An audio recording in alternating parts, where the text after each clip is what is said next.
playTaylor, it's important to win Game 3 at home. 0:54, Chris Taylor talks about the importance of playing in front of the home crowd and gives credit to the Red Sox's pitching.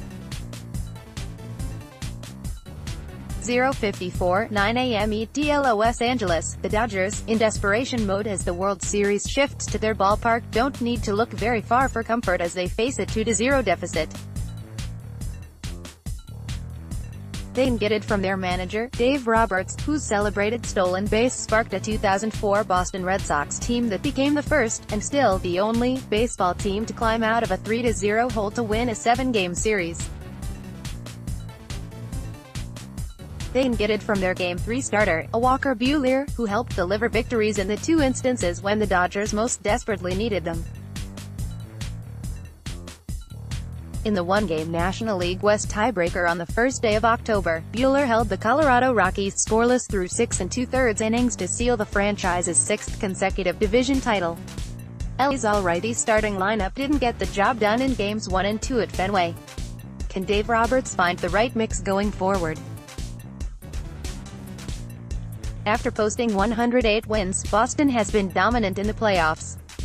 Winning the title in LA would put its season on an elite level. But just how elite? From the wild card round through the World Series, we'll have the 2018 postseason covered. In Game 7 of the National League Championship Series, Buehler held the Milwaukee Brewers to 1 run in 4 2/3 innings to help send the Dodgers to the World Series for a second straight year. Anytime you're in situations like that, the more that you can get there and live it yourself, I think, does nothing but help you, said Buehler, who will oppose Rick Porcello of the Red Sox at Dodger Stadium on Friday, with first pitch scheduled for 8:09 p.m. ET.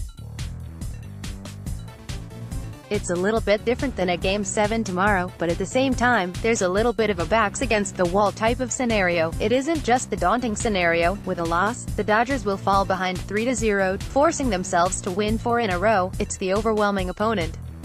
The 2018 Red Sox stand as one of the most impressive teams in baseball history. They finished the regular season with 108 wins and a plus 229 run differential, then rolled through the 100-win New York Yankees and the defending champion Houston Astros in the first 2 rounds of the playoffs. Their lineup is deep and loaded with a rare combination of power, discipline and speed.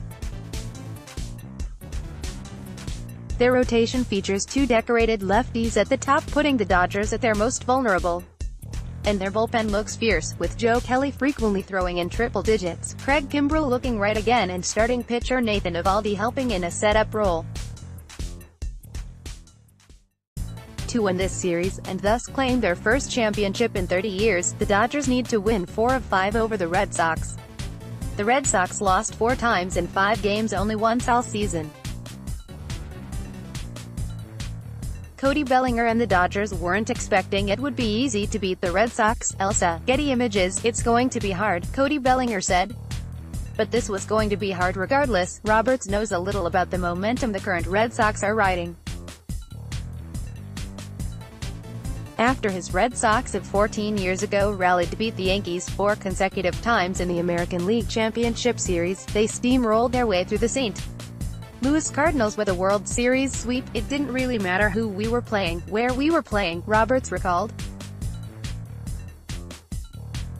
We were just all kind of synced up, but his Red Sox might have been on a different level, Roberts suggested. They got production up and down the lineup, whereas the current Red Sox have benefited primarily from timely hitting, most of it with 2 outs. The Dodgers can glean confidence from knowing they had their chances in Fenway Park. They forced Chris Sale to expend 86 pitches through the first 4 innings in Game 1, but they finished only 1 for 7 with runners in scoring position.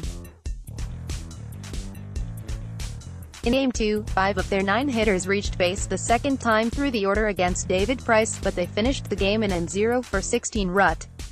If the Dodgers could have limited the mistakes, and perhaps if Max Muncy would have had a few more chances, this might be a different series altogether.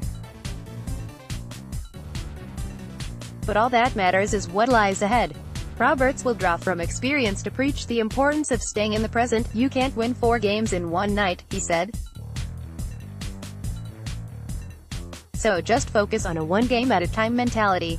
I know it's easier said than done, but that's as simply as you can put it, and that's the best way to go about it. And I know that's echoed in our clubhouse. From the first pitch of every series to the last out of Game 7, you can catch the entire MLB postseason on ESPN Radio. Listen, the Dodgers hope to benefit from the energy of their fans and the warm climate of their city. They also will roll out their best lineup.